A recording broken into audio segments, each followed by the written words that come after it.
اشتباه میکنه، توپو از دست میده. محمد علی احمدی توپو کنترل میکنه با خلطبری روی زمین. خلطبری روش یه لحظه خطا میکنه پشت محوطه جریمه. خطا مشخص بود از مازیار زاره، به گونه اعتراض میکنه که انگار کاری رو انجام نداد، اما خطا محرز بود از او.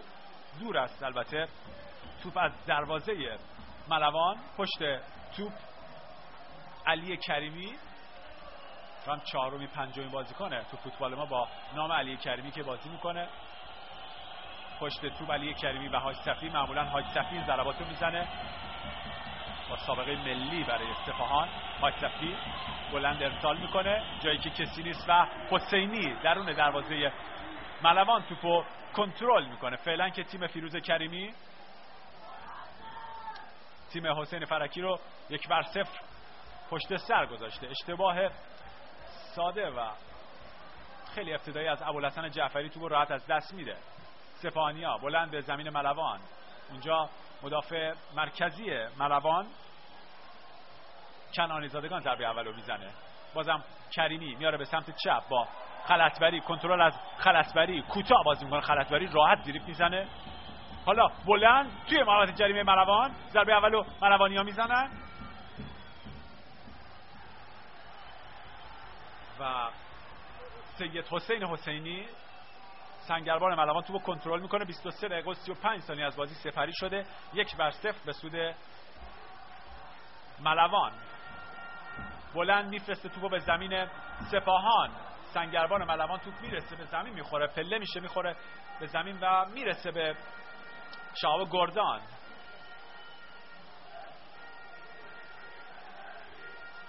کریمی با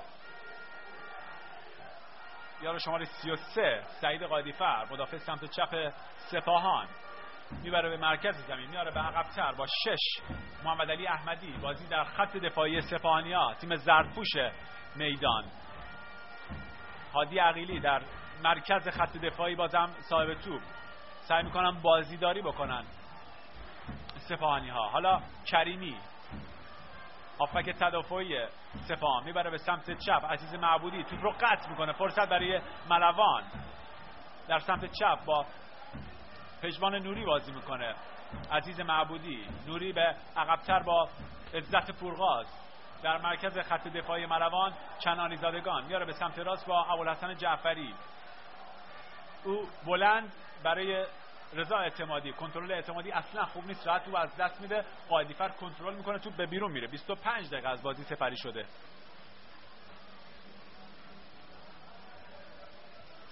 علیرغم بارندگی اخیری که داشتیم در استان گیلان، به ویژه در بندر انزلی، شرایط کیفیت چمن ورزشگاه تختی بندر انزلی خیلی خوبه، خیلی مطلوب هستش و این جای تقدیر داره از مسئولین استادیوم و تصمیم واقعا به جایی بود که از این نوع چمن در استادیوم تختی بندر انزلی استفاده بکنن که چمن زمستانی است و واقعا برای بندر انزلی لزوم داشت که معمولا با مشکل ناهموار بودن زمینش مواجه بود. تو میبرم به سمت راست سپاهانیا. اونجا کنترل از عزیز معبودی، مدافع سمت چپ ملوان، اشتباه میکنه، تو از دست میره. موساوف لب خط، پژمان نوری رو کنترل میکنه، تو در اختیار میگیره عزیز معبودی. این بار اشتباه خیلی بدی میکنه معبودی توی محوطه جریمه. فرصت برای سپاهان، شلیک خلطبری برخورد میکنه به یه مدافع از ملوان و برگشته میشه. بازم خلطبری اونجا صاحب توپ نمیشه، زیر توپ میزنه کنعانی زادگان. به هر حال خطر رفت میشه. کنترل عالی از حاتمی با اعتمادی، با محسن یوسفی میبره به سمت چپ با پژمان نوری. عالی بازی میکنه فرزاد حاتمی. کنترل از هادی عقیلی برای سپاهان با حاج صفی. قائدیفر در سمت چپ خط دفاعی سپاهان. حاج صفی توپو میگیره از قائدیفر. خود حاج صفی میاد به جلوتر. حالا توی زمین ملوان داره بازی میکنه. حاج صفی در عمق پاسش خوب نیست، برمیگردونه معبودی. حاتمی در محوطه آفساید و ترجیح میده که از توپ صرف نظر بکنه. 27 دقیقه از بازی سپری شده. ملوان 1 سپاهان 0. فرزاد حاتمی تکل بازی رو به ثمر رسونده. سپاهانیا با کاپیتان خودشون هادی عقیلی، علی کریمی، هافبک تدافعی سپاهان. بازم در خط دفاعی سپاهان هادی عقیلی میبره به جلوتر. معبودی داره خوب بازی میکنه. عزیز معبودی زوج خوبی رو در سمت چپ با پژمان نوری به وجود آورده. ملوانیا خطا به روی مدافعین ملوان. از اینجا مشخص نیست کدوم بازیکنی مهاجم از سپاهان خطا میکنه. محسن ترکی بازی رو متوقف میکنه. خدمتتون بگم که ناظر داوری فریدون اصفهانیان هستش. مسئول برگزاری رقابت هم فرج الله یسربی. استادیوم مملو از تماشاگر تختی بندر انزلی و طرفدارای ملوان که بعد از نتایج اخیر ملوان دارن تیمشون رو خوب حمایت میکنن. بلند توپ رو حسینی میفرسته به زمین سپاهان. فرزاد حاتمی این بار خطا میکنه. کاملا دردسر سازه برای مدافعین سپاهان. فرزاد حاتمی شماره 38 رو برتر میکنه. بلند قامته. محسن ترکی با او صحبت میکنه. از او میخواد که از دستش کمتر استفاده بکنه. و هم صحبت میکنه با محسن ترکی. سپاهانیا با لوسیانو پریرا. او هم زیاد تاثیرگذار بازی نکرده. کند به نظر میرسه امروز لوسیانو پریرا. زیر بازیکن ملوان رو خالی میکنه. اعتمادی باشه یار شماره 35 و داور اعلام خطا میکنه. با داورم صحبت میکنه. مشخص نیست چه زبانی. لوسیانو پریرا. ملوان بازی رو با کنعانی زادگان باید آغاز بکنه.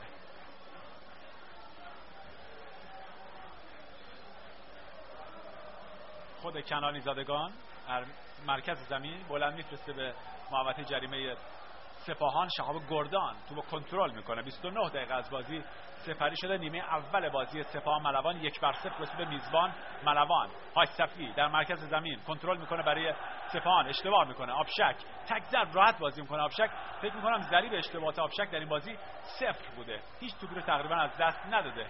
معمولا تو هر شرایطی توپ رو به مقصد میرسونه. بازم آبشک کاملا پاساش دقیق میلیمتری پاس میده تو فضاهای بسته. آبشک حضورش غنیمتی بود برای داماش گیلان وقتی در داماش بازی میکرد. حالا هم برای ملوان همین شرایطو داره محمد آبشک. سپاهانیا فرصت برای ضد حمله داشتن اما تعلل میکنه پریرا. فرصت از دست میره. ملوانیا هم بودن خطا میکنن روی او. خطایی که فرزاد حاتمی انجام داده. تعداد خطای حاتمی نسبت به سایر بازیکنان توی بازی بیشتر بوده.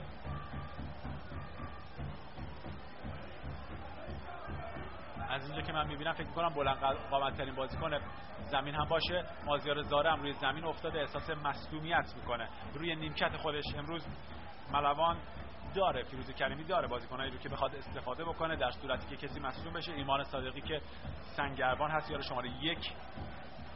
شماره 10 سید جلال رافقایی رو روی نیمکت نشونده فیروز کریمی. محمد رزیپور، صادق محرمی، فرید مختاری، سعید یوسف زاده هم هستش که حالا با حضور آبشک دیگه نیمکت نشینه. فؤاد آقایی هم هستش که میتونه از او استفاده بکنه. فیروز کریمی، حسین فرکی هم روی نیمکت سپاهان. محمد روشندل رو داره به عنوان سنگربان ذخیره. حسین پاپی بازیکن ریزنقش. رسول نویدکیا یار شماره 8 سپاهانیا میتونه به بازی بیاد. جواهر سوکای، پاسوسمای، مهدی امینی و امیر کریمی بازیکن مصدوم یار شماره 9 ملوان رو به بیرون میبرن. مازیار زاره. فعلا ملوان 10 نفره داره بازی میکنه. هاشصفی بازی رو در مرکز زمین با لوسیانو پریرا برای سپاهان پی میگیره. خود پریرا پشت محوطه جریمه. هاشصفی بازم سپاهانی ها یار شماره 12 کریمی میبره به سمت راست با موساوف. بازم کریمی. حالا سپاهانیا همه به جز 2 بازیکن توی زمین ملوان دارن بازی میکنن. هادی عقیلی کاپیتان ملوان. زاره هم به بازی برمیگرده از سمت چپ. حالا ملوانیا. پریرا پشت محوطه جریمه اشتباه میکنه. آبشک بازم خوب بازی میکنه. آبشک انگار مسیر سنج داره. کاملا میتونه تخمین بزنه و پیدا کنه جایی که توپ قراره رد و بدل بشه و معمولا پاسا رو خیلی خوب قطع میکنه. محمد آبشک به عنوان یه هافبک تدافعی کامل بازی میکنه. موساوف از سمت راست، حالا پریرا فرصت داره ارسال، سپاهانیا ارسالشون رو انجام میدن، فرصت برای سپاهان توی محوطه جریمه، بازم سپاهانیا ضربهشون رو میزنن. کریمی فرصت برای سپاهان، فرصت فوق العاده کریمی میزنه، از دست میره، ضربهش از پشت محوطه جریمه میزنه که توپ از بالای دروازه به بیرون میره. اگه توپو زاویه دار توی چارچوب میزد واقعا میتونه تبدیل به گل بشه. اگه یه خورده دقت میکرد الان بازی به تساوی میرسید و خوش شانس بود ملوان که این توپ تبدیل به گل نشد. یه لحظه اشتباه کردن مدافعین ملوان، به ویژه در سمت چپ عزیز معبودی جا موند و فرصت برای سپاهان از دست رفت. 33 دقیقه از نیمه اول سپری شده. ملوان 1-0 فعلا بازی رو برده از سپاهان. حاتمی زننده تک گل بازیه. حاتمی و هم معمولا بدون اشتباه بازی میکنه، این بار هم ما اشتباه میکنه، توپ از دست میده. بر ترتیب اینجا صاحب توپ میشه پژمان نوری، خطا میکنه، داور بازی رو متوقف میکنه به سود سپاهان.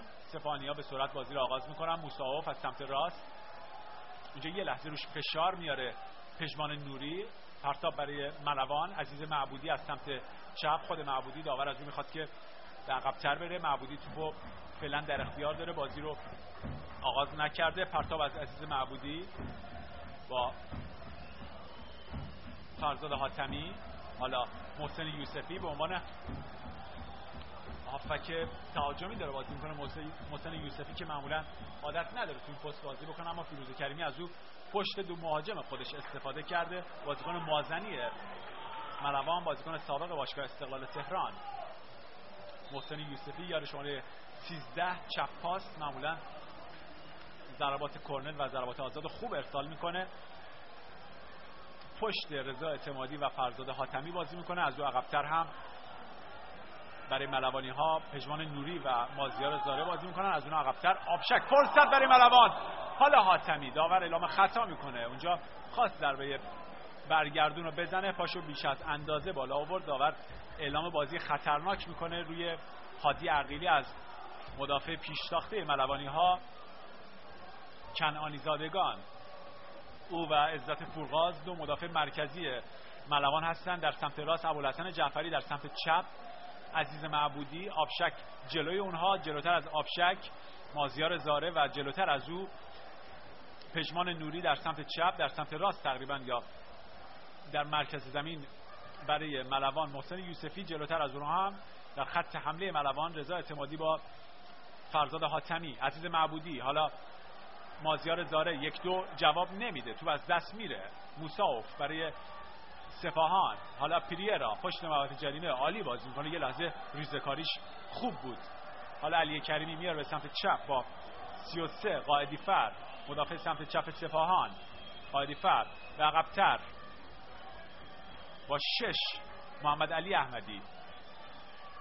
خطا از یه لحظه به نظر میرسید از پورغاز، داورش اعتقادی نداره. ضد حمله برای ملوان شکل نمیگیره، چرا که توپو با سینه کنترل میکنه هادی عقیلی و هم توپو از دست میده مدافعین ملوان. حالا آبشک راحت بازی میکنه. این بار فکر کنم اولین اشتباه آبشک بود، توپو از دست میده. کریمی پاسو قطع میکنه در مرکز زمین برای سپاهان. 35 دقیقه 36 دقیقه از بازی گذشته. پشت به دروازه ملوان، حالا رو به دروازه ریزه‌کاری میکنه. خلطبری 1-2 خلطبری، فرصت برای خلطبری، حالا پریرا تک به تک با دروازه‌بان، فرصت برای سپاهان. خلطبری حالا میتونه توپ گل باشه. عالی بود حرکت پورحسینی، توپو با دست چپ خودش روی هوا گرفت. سنگربان ملوانی‌ها یه لحظه سپاهانی‌ها میتونستن توپو تبدیل به گل بکنن، تک به تک شد با دروازه‌بان. لوسیانو پریرا نتونست پاس فوق‌العاده خلطبری رو کنترل بکنه، توپ پشت او کنترل شد، دیگه از دست رفت. توی رفت و برگشت خلطبری بود که توپو کنترل کرد و در نهایت ضربه‌اش با پای چپ زد که سید حسین حسینی دروازه‌بان ملوان با دست چپ خودش روی هوا توپو برگردون. در ضربه دوم توپو خودش کنترل کرد و فرصت رو از سپاهانیا گرفت. 37 دقیقه از بازی سپری شده.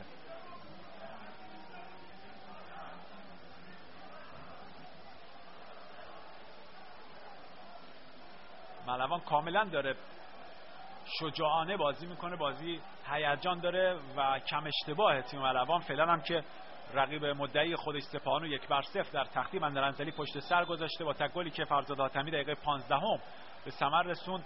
فرصت‌های دیگه‌ای هم ملوان داشت، داره خوب بازی میکنه با دقت، منظم، با برنامه. کاملا بازیکن‌ها میدونن که مربی از اونا چه خواسته و کاملا ملوانی که الان داریم با فیروز کریمی میبینید توی زمین توی بازی‌های اخیر و با نتایجی که به دست آورده و با وضعیتی که تو جدول حالا داره، زمین تا آسمون با ملوانی که در آغاز فصل تو 14-15 هفته اول با ایراندوست و میلوسویچ کار میکرد متفاوت هستش. قائدی فرد در سمت چپ برای سپاهان، تو بهش برخورد میکنه به رضا اعتمادی، احساس ناراحتی میکنه اعتمادی. داور بازی رو متوقف میکنه، با مازیار زاره صحبت میکنه و ببینیم که چه اتفاقی افتاده اونجا. با فورغاز هم صحبت میکنه محسن ترکی. بازی متوقف هستش، از اینجا که مشخص نیست چه اتفاقی افتاده. بازیکن دو تیم همه با محسن ترکی صحبت میکنن.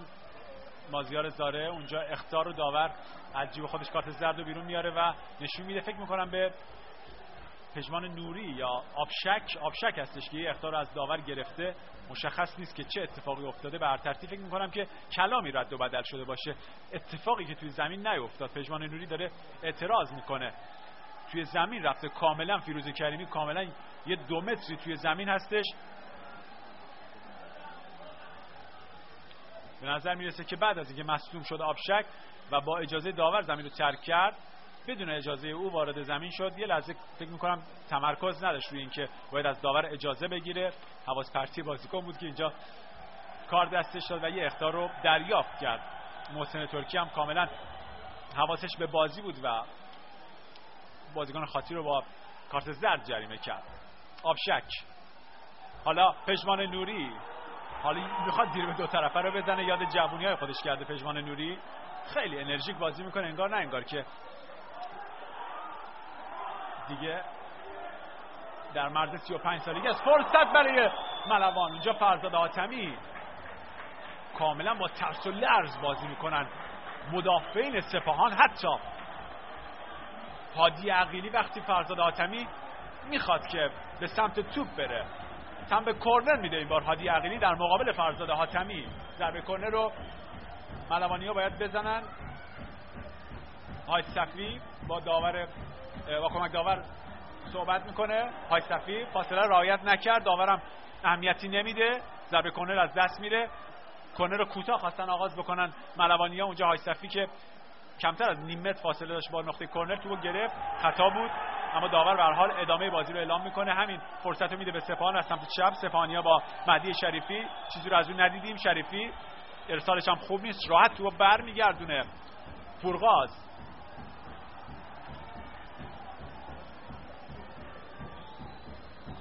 فرزاد حاتمی توپو از دست میده. قائدی فرد مدافع سمت چپ سپاهان 33 با علی کریمی 12 رو برتن کرده. علی کریمی در مرکز زمین بلند به زمین ملوان توپ به بیرون میره.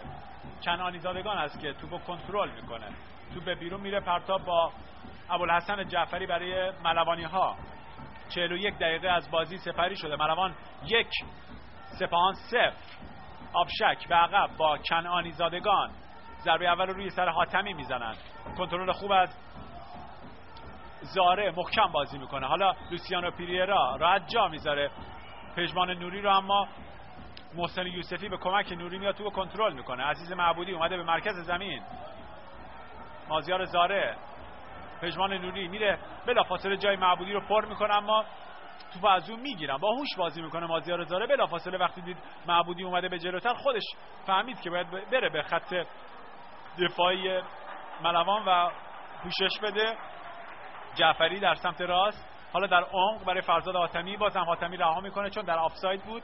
هادی عقیلی میاد توپو کنترل میکنه با شهاب گردان. خود هادی عقیلی 5 سپاهانی‌ها هستش. سالها سابقه ملی رو در فوتبال کشورمون داره. هادی عقیلی. موساوف برای سپاهان، علی کریمی برای سپاهان. حالا برای سپاهان مدافع آخر این تیم هادی عقیلی میاره به سمت چپ با قائدی فر، ضربه رو برای ملوان میزنه. ابوالحسن جعفری، حاتمی با اعتمادی، خود حاتمی تک به تک، حاتمی میتونست گل باشه اما سراسیمه برگردوندن سپاهانی‌ها. بازم ملوان در عمق، حاتمی پشت به دروازه، پژمان نوری. چقدر خوب بازی میکنه این فرزاد حاتمی. آبشک، ملوان بازی رو در اختیار گرفته. سپاهانی‌ها تحت تاثیر بازی با برنامه ملوانی‌ها هستند. بازم ملوان این بار توپو از دست میدن. موساوف، حالا اوست که توپو از دست میده. فوزیل موساوف، ملوان با عزت پورقاز. حالا حاتمی کنترلش خوبه اما با دست یه لحظه توپو کنترل کرد فرزاد حاتمی، پشت به دروازه، توپ از دست رفت. 43 دقیقه و 13 ثانیه. ملوان 1 سپاهان 0 با تکل فرزاد حاتمی. فعلا شاید به جرئت بشه گفت که بهترین بازیکن میدان بوده. فرصت برای سپاهان از پشت محوطه جریمه و ضربه احسان آیصفی به بیرون رفت. بازم صحبت میکنه با فرزاد حاتمی محسن ترکی. چه برای مدافعین سپاهان و چه برای داور دردسر ساز بوده. بازی فرزاد حاتمی کاملا درگیرانه بازی میکنه و هر حال بازیکن فیزیکی هستش. یه جورایی هم یه کمی، اگه حالا توی شنونده‌های ما حتما هستن طرفدارانی که علاقه‌مندان فوتبال که فوتبال اروپا رو هم دنبال میکنن، شبیه به زلاتان ابراهیموویچ بازی میکنه و یه خورده هم شبیه لوکا تونی بازی میکنه فرزاد حاتمی.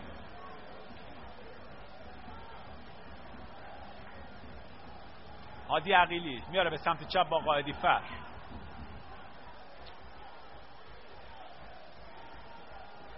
میاره حالا به سمت راست خود هادی عقیلی. اونجا کنترل میکنه فوزیل موساوف، میخواد بازی کنه با 18 محمد حسین مرادمند، موفق نیست. تو به بیرون میره. پرتاب برای سپاهان. سپاهانی‌ها با فوزیل موساوف پشت محوطه جریمه. حالا فرصت برای سپاهان با خلطبری، شلیکش برخورد میکنه به خط دفاعی منظم ملوان، برگشت داده میشه. بازم فرزاد حاتمی کنترل میکنن او رو مدافعین سپاهان با کفش زرد رنگش کاملا میدرخشه در زمین. فرزاد حاتمی در کنار آبشک یکی از دو بازیکن خوب زمین بوده. خود آبشک با ابوالحسن جعفری، توپش به بیرون میره، نمیرسه به مدافع راست ملوان. خلطبری، هایصفی، او هم داره خوب بازی میکنه. هایصفی با خلطبری با هایصفی توی محوطه جریمه ملوان کنترل میکنن توپ رو ملوانیا و ضربه دروازه برای ملوان. 2 دقیقه هم فکر میکنم وقت طرف شده اعلام شده از سوی داور چهارم. از سوی گوینده ورزشگاه اعلام میشه 45 دقیقه تمام هستش. 30 ثانیه هم از این 2 دقیقه سپری شده و 90 ثانیه تا پایان نیمه اول این بازی زمان باقی است. فعلا ملوان با تکل فرزاد حاتمی 1-0 سپاهان رو شکست داده. گلی که دقیقه 16 به ثمر رسید. ضربه پشت محوطه جریمه رو شلیک کرد مازیار زاره. تو برخورد کرد به زمین، برگشت داده شد توسط شهاب گردان و تو برگشتی رو تبدیل به گل کرد فرزاد حاتمی. ملوانیا با آبشک بر ترتیب روی توپ اثر میذاره. آبشک و توپ به بیرون میره. پرتاب برای ملوان. این بار ابوالحسن جعفری از سمت راست باید این کار رو انجام بده. ملوان داره خوب بازی میکنه و سپاهان به نظر نمیرسه که چیزی بیشتر از اون چه که تا اینجا نشون داده بخواد رو بکنه در ادامه بازی. اما به هر حال تیم با تجربه ای است و بازیکنای فوق العاده فرصت طلبی رو هم داره، مثل لوسیانو پیریرا و همینطور خلعتبری. فرزاد حاتمی توپش به بیرون میره. پرتاب برای البته ضربه دروازه برای سپاهان. 46 دقیقه و 40 ثانیه 20 ثانیه تا پایان نیمه اول. شهاب گردان که بازی رو آغاز بکنه دیگه فکر نمی کنم زمانی هم باقی بمونه. حالا زیر توپ میزنه. محسن ترکی میتونه در سوت خودش بدمه. آخرین فرصت ها برای سپاهان. عزیز معبودی تو برمیگردونه. ترکی هنوز دست به سوت خودش نبرده. در عمق ملوانیا با محسن یوسفی، تکل او بی ثمر هستش. 2 دقیقه وقت تلف شده تمام هست. در عمق فرصت برای سپاهان، تک به تک با دروازه‌بان، ضربه‌شو هم با تکل میزنه اونجا یار شماره 28 احسان آیصفی که میرسه به سید حسین حسینی سنگربان ملوان و در اختیار عزیز معبودی قرار میگیره. 47 دقیقه و 20 ثانیه. حالا محسن ترکی در سوت خودش میدمه و پایان نیمه اول بازی ملوان و سپاهان رو اعلام میکنه. ملوان 1-0 در هفته 22 لیگ برتر سپاهان رو پشت سر گذاشته. ما از استادیوم تختی بندر انزلی در خدمت شما هستیم از گروه ورزش رادیو گیلان.